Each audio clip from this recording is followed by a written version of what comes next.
This is Daily Blast Live. We're talking about what you're talking about. Real, honest, entertaining, live. DBL starts right now. 3, 2. Welcome to DBL. It's Monday, May 10th. I'm Jeff here with my friends Stephanie and Brandon. Good weekend, everybody? It was nice, yeah. Yes? Was it lovely? It was lovely, yeah. Beautiful. How about you, Brandon? Absolutely phenomenal. You got your mother in You town? got some Mother's Day, yeah. We right after Friday, we went bowling. I lost to my mom in a best of 3 in bowling. I'm a 60-year-old woman, and she was like, I beat that. I beat with the hand all in my face. I'm like, all right, Mom, get out my face. Come on. I love you guys as a relationship. Yeah, you guys are like best friends. Yeah, she's so cool. Every time she comes, she's got like such a lovely, warm and like lively energy, and I love that she just puts you in your place. I like it, buddy. Okay. It's cute. It's cute. Hey, mama. Hey, mama. Did you celebrate Mother's Day? I did. We didn't do anything. My wife's on a diet, so we just got like fajitas, and she didn't eat any of the good part of the fajitas. More for just you. like the chicken. Yeah. And then I just got like little things for her. You know, we don't That's really. nice. Yeah, just a little. We keep it chill. That's nice. Did the Not boys like- make anything at school or play groups? Yeah, they did actually. It's so cute. Like we have them all over the fridge. Yeah. We're that parents, you know what I mean? That's cute. I But like we didn't go big like some of these people here. Mother's Day was yesterday, and some celebrities, they went all out. Travis Barker and Kourtney Kardashian have been known for their PDA-filled posts, of course, but this time they kept it PG for Mother's Day. They both shared clips on Instagram of multiple giant bouquets of roses, which Travis sent her, and Steve Harvey surprised his wife, Marjorie, with a room filled with flowers, clothing, and lots of shoes from top designers. All right, that's one way to celebrate. How about Ryan Reynolds? He praised his wife, Blake Lively, on Instagram for her light and kindness, but then went on to say, quote, "Never could I have predicted anonymous airport bathroom sex would lead to this, or how you'd hire Dog the Bounty Hunter to find me." Sounds like somebody had a couple mimosas. And Orlando Bloom posted this pic of him holding a miniature version of Katy Perry as a mermaid and captioned the post, "Got myself a real catch." That's funny. All right, so they went all out, see? But I wonder how many of these like star-studded posts are more directed towards, I love you as a mother of my kids, but I can't stand you as a wife. Like, how many of those posts do you think went down? I hope none. Yeah, let's be honest. Let's be honest, because what are we going to talk about? That enormous bouquet that was there. They outdid all of us. You know, Yeah, I took my mom to brunch. But I mean, how many of these posts? I was thinking when I'm reading through some of these celebrity posts, I'm like, yeah, you like her as a mother, but you can't stand her as a wife, huh? Same thing on Dad's Day, Father's Day. There's people who like you as a father. I mean, as a husband, as a dad, but not a husband. You want to break down what he's saying a little bit? Well, I mean, I don't even know how to. But no, in point to what Brandon was saying about I like you as a mother but not as a wife. I mean, obviously Scott and Kourtney are separated, and it makes me think, why is Travis? He's not the father of her child. See, I don't think he should be getting his ex-wife. Yeah, See? I mean, maybe he did, but I'd have liked to have seen something that shows the children from Scott Disick. Like, hey, we're a family unit. We might not still be together, but you know, like your mom is awesome. And thank God for you kids. Yeah. So I mean, why is Trav? I just think it's a bit, for me, maybe I'm being mean, but I think it's a bit weird. I would rather see. I think it would be a beautiful, meaningful moment from Scott Disick rather than Travis Scott. For me. Maybe Travis Barker, sorry. but maybe Scott Disick. That's the other Kardashian. Yeah, maybe Travis Barker or Scott Disick did do something. He just didn't feel the need to post it like some other celebrities do. Or maybe Kourtney didn't feel the need to post it. Or maybe he didn't get anything at all. Maybe. All right. Well, maybe I was onto something with that. You were onto something. You were there. You sniffed it out. All right. Elon Musk made his hosting debut on Saturday Night Live, and everyone is talking about his opening monologue. Have a look. I'm actually making history tonight as the first person with Asperger's to host SNL.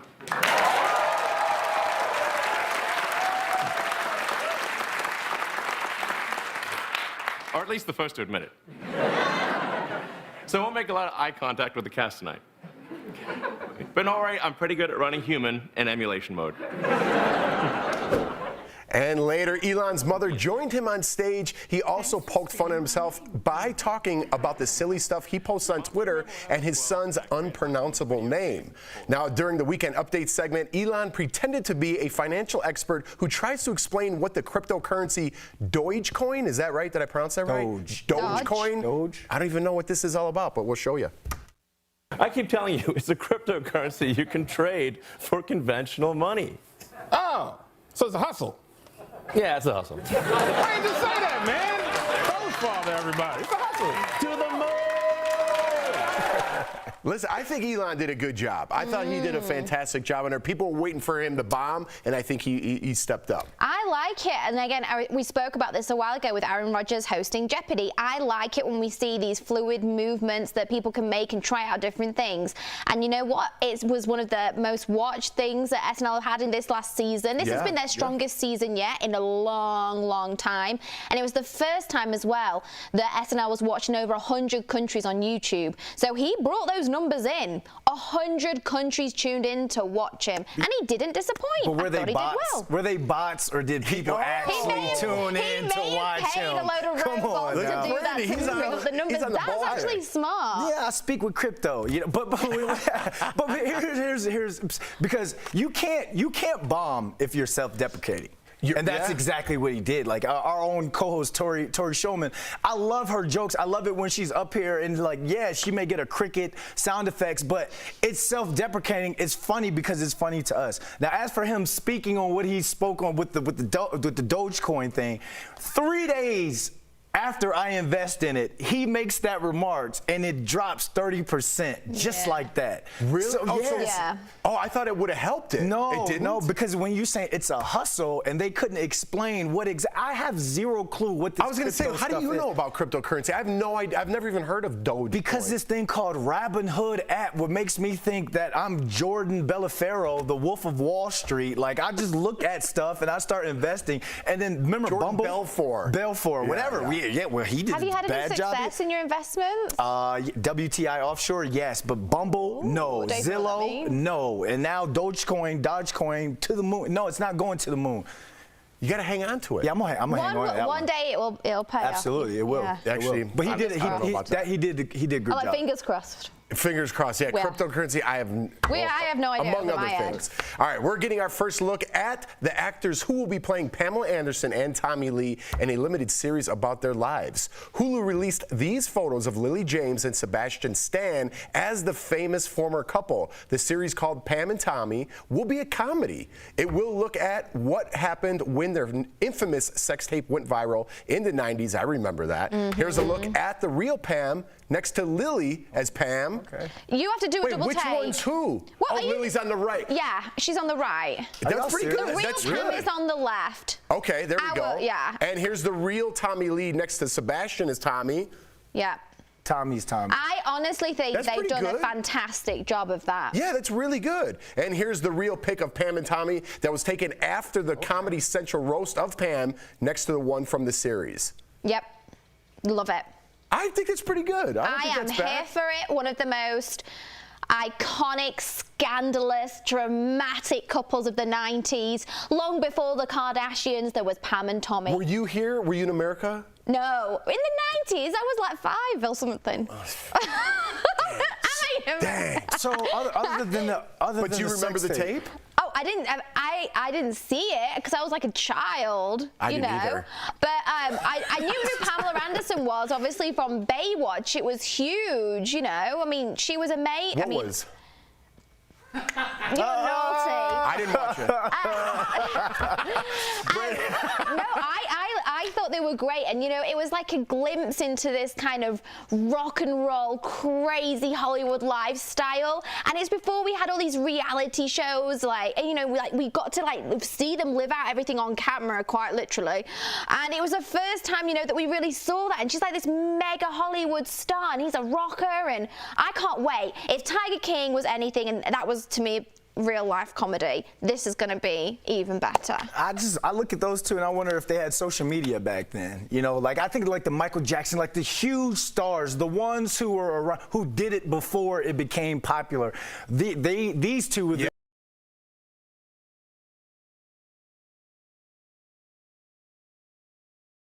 or a couple like that had social media back then, because I want to see the behind the scenes. And they were the first ones, I think, to get a tape like that out there. I don't know if they were trying to put it out there or what the story was, but I don't think it was intentional. that was the first. That was the first of many. Definitely not the last. All right, coming up on DBL, we're talking to Breaking Bad actor Dean Norris. He's telling us all about his new role in Chatting with the Stars. And did Jeffrey Epstein really play a role in the marriage problems between Bill and Melinda Gates? Uh-oh, that's coming up next.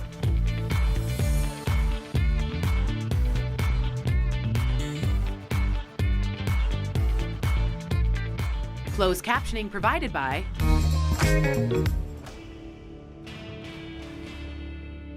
The housing market is really hot right now. It's a seller's market, and buyers across the country are trying to find any way to get ahead. That led to viral posts like this one with more than 11,000 shares, which claimed that a bill passed through Congress giving $25,000 to first-time homebuyers. So let's verify. Is that true? Here are our sources: the First-Time Homebuyer Act of 2021, the Down Payment Toward Equity Act of 2021, and Andy Winkler from the Bipartisan Policy Center. No, that's not true. This bill has not passed. Winkler tells us that there are two proposed bills that we have to talk about here. Let's start with the Down Payment Toward Equity Act. It is specifically targeted toward first-generation home buyers. In the bill text, it would allow home buyers to receive up to $20,000 in assistance or $25,000 in assistance if that home buyer qualifies as what the bill calls a socially and economically disadvantaged individual. Then there's the First-Time Homebuyer Act, which would give a tax credit up to 10% to first-time homebuyers. But we should emphasize that neither of these bills have passed. In fact, neither of them have moved through committee. So we can verify that this claim is false. This is not currently an option for homebuyers. With your Verify,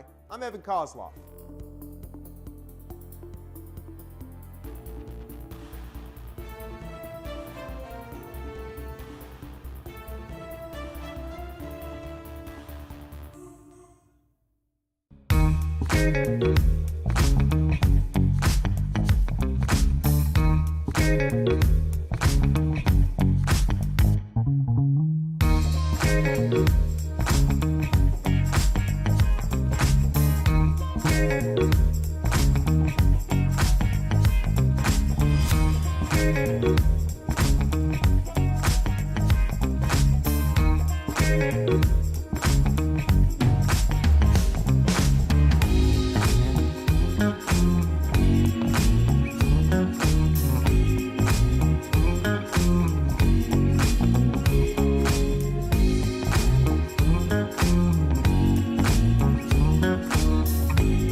Welcome back to DBL. There is a very scandalous new twist in the billionaire breakup between Bill and Melinda Gates. The Wall Street Journal reports the split has been in the works for years, and it may have all come down to a reported friendship between Bill and convicted sex offender Jeffrey Epstein. Their relationship became very public in 2019 when the New York Times reported on it, saying the two men met on several occasions, and Bill even stayed late into the night at Epstein's Manhattan townhouse. So, listen, when it comes to this Jeffrey Epstein thing, I'm fascinated by how deep this goes and how much like America just kind of pushes it aside. But here we go again. Are they trying to just dig up dirt on Bill? Because I don't think they have any, to be honest with you, between Bill and Melinda specifically. There might be something here with the Epstein thing, but I think they just keep digging to try to find some more dirt on this. I mean, at the end of the day, all we can do is like speculate because we're not in that marriage, right? And all we know is like so these alleged facts, right? Alleged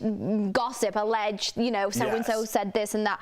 So apparently the Gates met him back in 2013, and Melinda's very big into several women's charities and women's rights, and apparently when she met him, she instantly said, you know, she didn't want them to be associated with him. She felt very uncomfortable. She didn't want that friendship to progress, which Bill continued with several members of his team to do. He went on his private jet, and there's been several recorded phone calls, and apparently she went to her lawyers, and this was ongoing for many years, pre-divorce, saying, you know, she was unhappy, and then he died, obviously in jail in August 2019, and by October 2019, Melinda has put that to her lawyers as part of the reason why she'd like to get divorced. That's why everyone's like, oh, this is going to end amicably. Yeah, right. It's too much money and the Da Vinci book involved for it to end amicably. She is separating herself in the court of public opinion, because it's like, if me and you are fighting for whatever type of money, all I have to do is produce some sort of picture with you with a child pedophile, and I've won. I can get out of that. So it's one of those things here.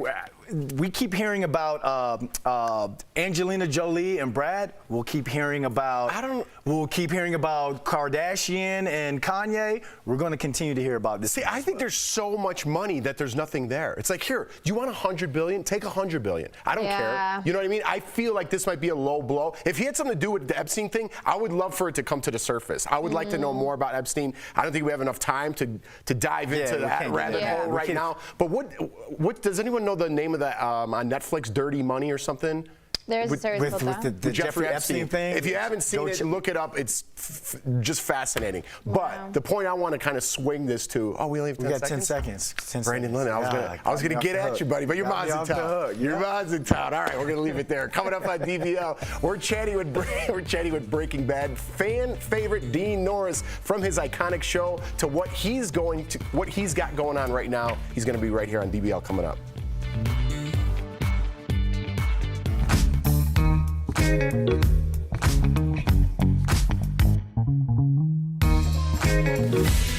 The Colonial Pipeline is one of the country's main sources of fuel. Its closure could affect your summer travel. Let's connect the dots. The Colonial Pipeline runs from Texas to New Jersey. It carries more than 2.5 million barrels of fuel every day. That's everything from gasoline to heating oil to jet fuel. It's responsible for almost half of the entire East Coast fuel supply. So what's this mean for you? Experts say rising gas prices are a real concern. Anytime there's a supply issue, prices are likely to surge. But there could also be major impacts to air travel. The Colonial Pipeline provides jet fuel to Charlotte Douglas International. More Americans are vaccinated and traveling, increasing that demand. Experts say we could really start feeling these effects if the pipeline remains shut down for 5 days. And that is connecting the dots.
Welcome back to DBL. Earlier, Lindsay and Tori caught up with actor Dean Norris. They talked about his popular role in Breaking Bad and his latest as a military dad. That's in today's Chatting with the Stars.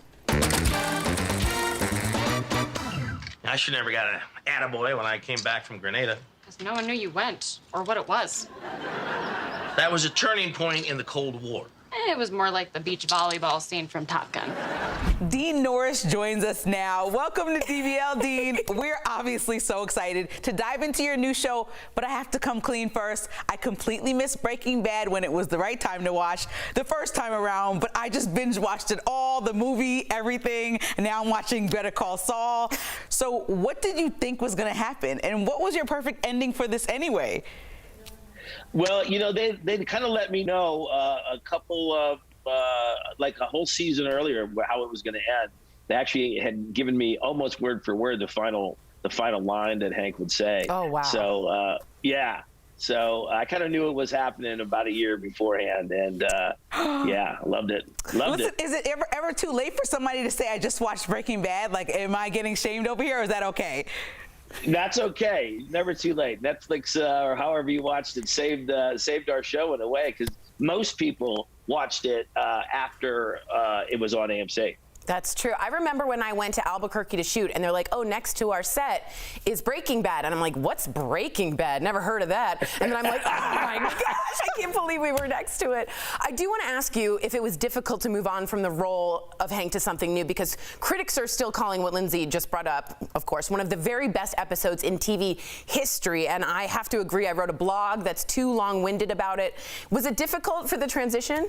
No, it was, I thought it had such a great ending. You know, it was one of those shows where they could write it to the end, and it was like, okay, that's our little baby, and now we have to move on, So, and part of the reason I kind of am going into comedy is because I wanted to do something that was as far away from that kind of a show as one could do, Makes sense. So now you're starring in the United States of Al, and I heard you were drawn to the show because it fits into our post-COVID world. Thank God. So can you explain what you mean by that? Well, I just think it's a show with a lot of heart, and it's about people taking care of each other at the essence of the show. It's a Midwestern dad who has a couple they're broken children, and he needs to kind of put them all together. And it was nice to have a show that had sweetness and kindness and people trying to understand each other after this kind of crazy year we've had. Yeah, I used to watch it. I still do watch true crime, but lately I'm like, just want some Hallmark or something sweet, something positive. Yeah. United States of Al for me. I do want to know for you, what is more satisfying, landing a joke, right, comedically, or nailing a dramatic scene? That's a great question. Isn't it? That is a good question. I didn't. It is a good question. It's good. Well, I play golf, and we have the same. It's like, do you want to hit the perfect drive or the perfect chip? Ooh. So they're both satisfying in their own way. Because they're in the essence realizing the writing for what you see there and what it is. So if you can make that joke hit, it's really a great buzz. To hear that audience laugh. And in a drama scene, it's like you just feel it with the person you're playing the scene with, So they're different kind of highs, if you will. But I think, both of them are great in their own ways. They're both good. So I never land a joke, so I don't know what that buzz is. Stop it. Like. She lands jokes all the time. Thank you so much, Dean, for stopping by. We're such fans, as you can see. We're also professional. United States of Al airs Thursday on CBS, and it streams anytime on Paramount+. It's been an honest pleasure for both of us. We'll be right back. Promotional Consideration is brought to you by At Leaf Filter.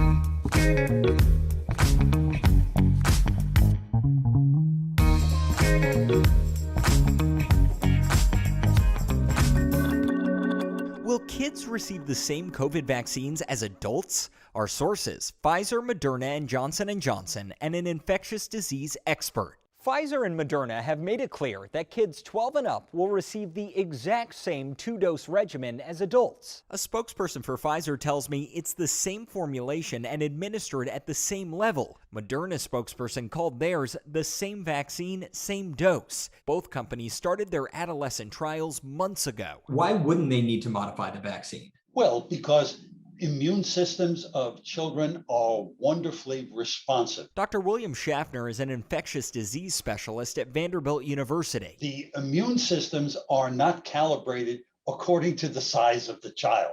But Pfizer and Moderna may modify the dosage for children under 12. Those trials just started, and they're still figuring out the right amount for each age group. Pfizer's standard dose is 30 micrograms, but for kids 2 to 11, they're testing 10 micrograms, then moving up to 20 and 30, depending on the age group's tolerance. They did the same thing during the adult trial. Moderna's strategy is similar. Their standard dose is 100 micrograms, but for children 2 to 11, they're testing 50 as well. And for kids under 2, they'll test 25 micrograms up to the full dose. The investigators, as they go down the age range, and of course, the children get smaller, are trying to adjust the doses so that the children get good protection, but keep the side effects to a minimum. Johnson & Johnson is well behind the other companies and just started their trial for children 12 and up. At this point, we don't know if they'll adjust the dosage for kids. So we can verify if they get Pfizer or Moderna's vaccines, kids 12 and older will get the exact same shots as adults, but children under 12 may receive smaller doses. Those younger kids are still months away from an authorized vaccine. With your Verify, I'm Gabe Cohen.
Welcome back to DBL. Staying active is so important, but if you're having a hard time getting back into a routine, we're sharing 3 ways to stay motivated this summer in DBL's Focus on Fitness, presented by QB. So first, think short term. Don't make a fitness goal for the entire year. Instead, aim for a small goal every month for attainable results. It's a good tip. Second, set reminders. In order to stick with a fitness routine, you have to be consistent. Try setting an alarm on your phone as a reminder. Lastly, find a friend to help keep you accountable, make fitness goals together, and motivate each other. That's an important one. Staying active is so important, and QB has made it easy, regardless of physical ability or age. Try their under-desk elliptical at home. Call 1-800-782-2351 or visit QB.com to learn more. Accountability, that's a big one. Yeah, that's good. And it has to be a friend, because my alarm is not my accountability partner. I was going to say, if an alarm goes off and I'm tired, I'm just going to press snooze. Like, I just hit snooze on that one. That's all a trainer, I think half their job is just to get you there.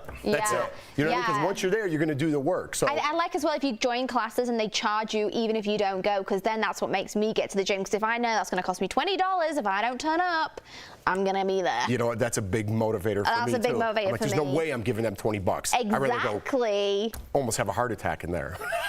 Hey, okay. Don't do that. Don't But do yeah, that. accountability, that's the key. All right, guys, happy Monday. DBL's new every day. We'll be back tomorrow, same time, same place. See you then.